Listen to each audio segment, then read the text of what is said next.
Hello everybody and welcome back to episode 154 of Enter Crypto, where twice a day I keep you informed and fully up to date on all things crypto.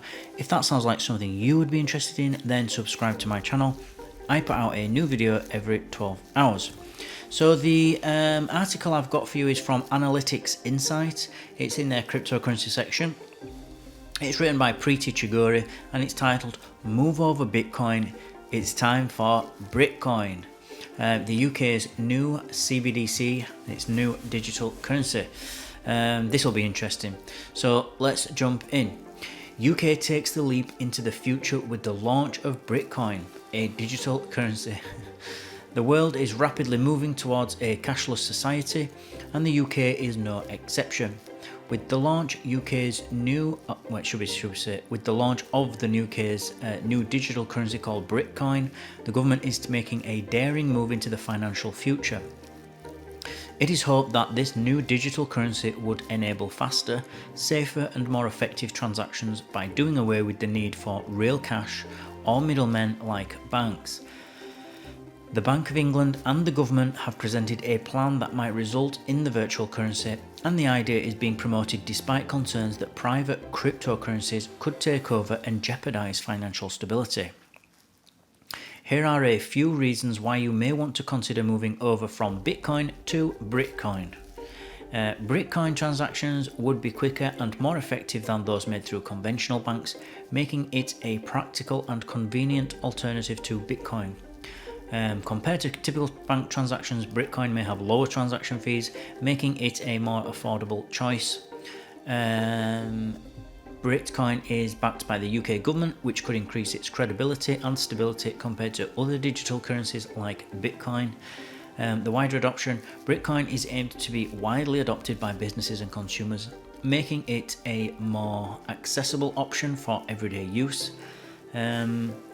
According to the sources, the Bank of England and Her Majesty's Treasury, or His Majesty's Treasury I should say, have stated that a digital version of the pound will likely be needed in the UK at some point, and have started a consultation process to develop plans for the currency so that the country is ready in the event that a decision is made to approve what has been jokingly dubbed Brit-Coin.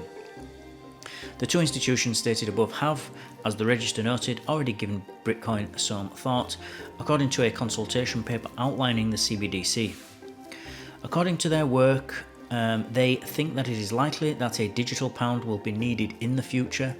Also claims that although it is too soon to commit to developing the infrastructure for one, more planning is still necessary. Brit-Coin is expected to be enthusiastically embraced by both businesses and consumers, according to the UK government, and will eventually become a global leader in digital currencies. With less expensive transactions and more effective transactions, it is also considered a tool to strengthen the economy of the nation. The anticipated impact of Brit-Coin on any other digital currency. Brit-Coin's introduction by the UK government may have a big impact on other virtual currencies, both favourably and unfavourably. Here are a few effects it might have on the world of digital currency. So, competition.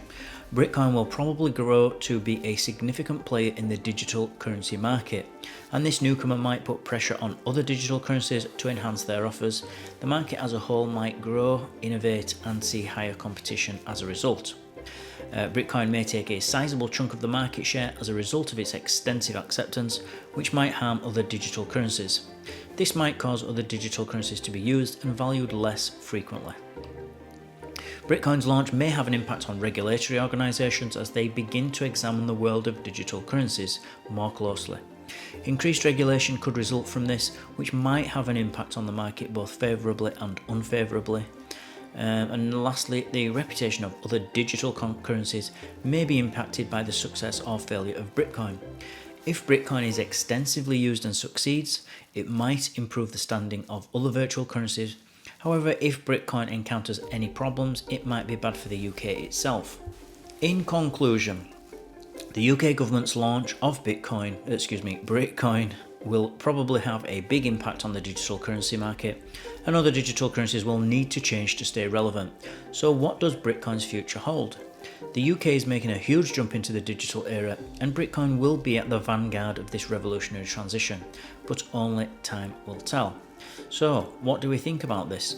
Well, this is actually no competition whatsoever for cryptocurrency as we know it, but this will be sort of the spearhead for CBDCs and this centralized currencies that with the central banks, whether that be the Israeli shekel, the Chinese renminbi, or the euro, the dollar, any of the major currencies, the yen.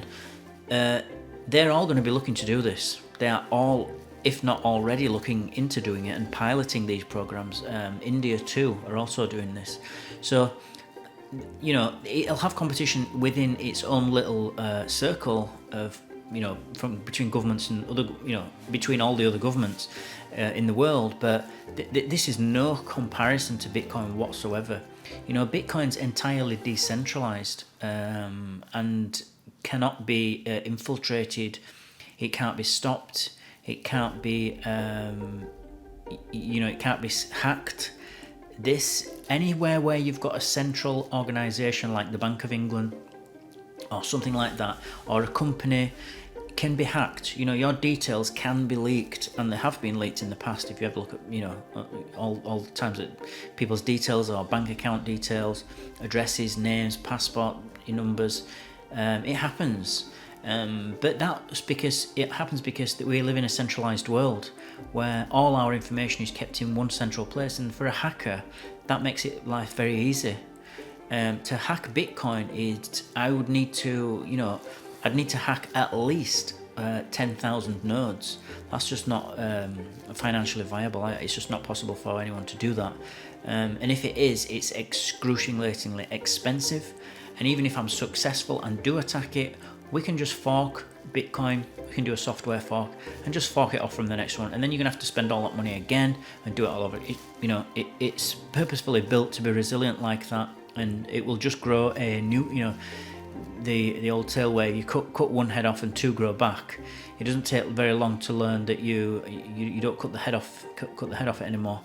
So Bitcoin is very much like that. It's very resilient and robust, and actually benefits from volatility. It benefits from chaos. Whereas these do not. These are very delicate and fragile currencies that will go up and down based on what the UK government stance is, in value, and so they're just rubbish. They don't even compare. It's like comparing a Champions League team, football team, to a fourth league team. Semi-professional. There's no competition. So it's actually bullish. I personally think this is bullish for Bitcoin, and it's bullish for the UK as well. It can be bullish for both. It doesn't have to be one or the other. We're going to get CBDCs whether we want it or not. What the government wants, we get. So we're not going to have this utopia where Bitcoin exists and all other currencies fail. That's not going to happen. And even if it does happen, it's not going to happen probably in my lifetime anyway.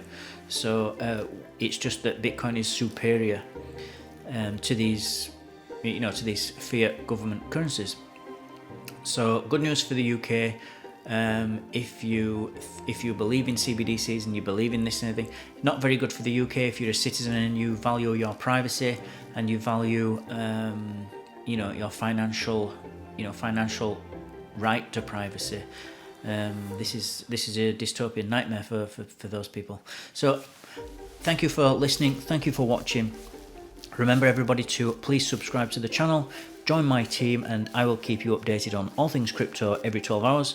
Smash that like button if you feel you got value from this video, and I'll see you all in 12 hours time.